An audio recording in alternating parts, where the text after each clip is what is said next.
વિસ્તારના કુમકુમ પાર્ટી પ્લોટનો ગેરકાયદેસર બાંધકામ અને પાર્કિંગનો મુદ્દો ચર્ચાનો વિષય બન્યો. વડોદરા શહેરમાં આવેલા છાણી વિસ્તારનો પ્રચલિત કુમકુમ પાર્ટી પ્લોટ ફરી એક વખત વિવાદમાં આવ્યો છે. આ વિસ્તારમાં ટુ વ્હીલર અને અન્ય શોરૂમ્સ ગેરકાયદેસર રીતે ચાલી રહ્યા હોવાનું કોંગ્રેસના અગ્રણી જીતેન્દ્ર સોલંકીએ ધ્યાન દોર્યું છે. તેમણે આક્ષેપ કર્યો છે કે આ તમામ બાંધકામો માટે કોઈપણ પ્રકારની પરવાનગી લેવામાં આવી નથી. તાજેતરમાં જ ટાઉન પ્લાનિંગના અધિકારીઓ અને પોલીસ દ્વારા આ સ્થળે ઓચિંતી મુલાકાત લેવામાં આવી હતી. આ મુલાકાત દરમિયાન ગેરકાયદેસર રીતે પાર્ક કરવામાં આવેલા અનેક વાહનોને હટાવવામાં આવ્યા હતા. આ કાર્યવાહીમાં સૌથી ચોંકાવનારી વાત એ હતી કે કોર્પોરેશન દ્વારા એક શોરૂમને સીલ કરવામાં આવ્યો હતો.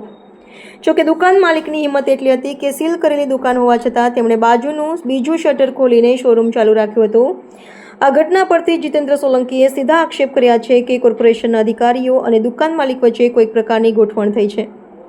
આ પ્રકારની ગેરરીતિઓ પ્રશાસન અને કાયદાના અમલીકરણ પર સવાલો ઊભા કરે છે અને સામાન્ય નાગરિકોમાં રોષ ફેલાવે છે. આ સમગ્ર મામલો સ્થાનિક પ્રશાસનની બેદરકારી અને ભ્રષ્ટાચાર તરફ ઇશારો કરે છે, જેના કારણે ગેરકાયદેસર પ્રવૃત્તિઓ બેફામ બની રહી છે. જેમાં આ જ્યારે શેડ બંધો હતો ત્યારે અમે અહીંયા ફરિયાદ આપેલી કે સાહેબ અહીંયા દુકાનો ના આવું બને, તો કે એવું મૌખિક કહેવામાં આવેલું કે અહીંયા ખાલી ગાડી પાર્કિંગ માટેનો આ શેડ બનાવી રહ્યો છે.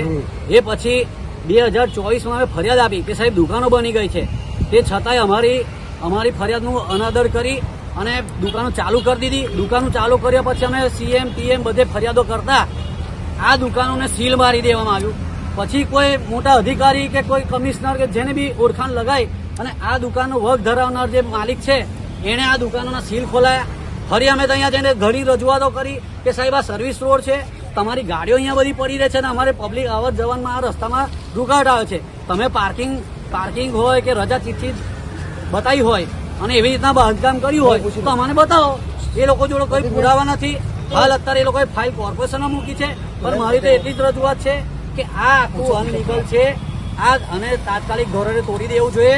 અને આમાં નહીં થાય, આજે આ મીડિયાના માધ્યમથી કહું છું, હું સાંજે કમિશનર સાહેબને આવેદનપત્ર બી આપવા જવાનું છું કે સાહેબ આમાં નહીં જવાય તો હું કોર્ટના દરવાજા ખખડાઈશ અને કમિશનરથી લઈ જેટલા બી આની અંદર સામેલ હશે એ તમામને જેલના સળિયા બતાવીશ. પપ્પુભાઈ, આજે દુકાનો સીલ કરી છે, પણ કદાચ એવું કહી શકાય આ કેવી નીતિ? એક બાજુ દુકાન સીલ કરી, બીજી બધી દુકાનો ચાલુ છે, આવું કેમ બલાદવલાની નીતિ?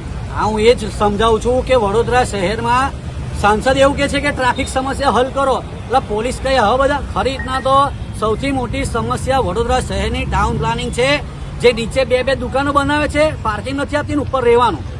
નાગરવાડાથી લે આખા વડોદરા શહેરમાં ફરશો ને 400 થી 500 આવા ભૂતિયા મહેલો તમને મળશે દેખાવા આવા બાંધકામો. એટલે કોર્પોરેશનના અધિકારીઓને સાંસદ એવું કહેવું જોઈએ કે ભાઈ કડક નીતિ અપનાવો અને જેટલા બી આવા અનલીગલ બાંધકામો છે એનો સપાટો બોલાવો અને બુલડોઝર ફેરવો તાકાત હોય તો. તમારી કોની સાથે વાત થઈ હમણાં? હમણાં ટાઉન પ્લાનિંગના શૈલેષ પ્રજાપતિ સાહેબ જોડે વાત થઈ છે. એ બી ગોલ વાતો કરે છે અને મારે તો એટલું જ કહેવું છે કે તાત્કાલિક ધોરણે આ દુકાનો સીલ મારી દેવી જોઈએ. અરે નહીં માને તો હું આના કરતા ઉગ્ર આંદોલન કરીશ અને કોર્ટના દરવાજો 100% ખખડાવવાનો છું.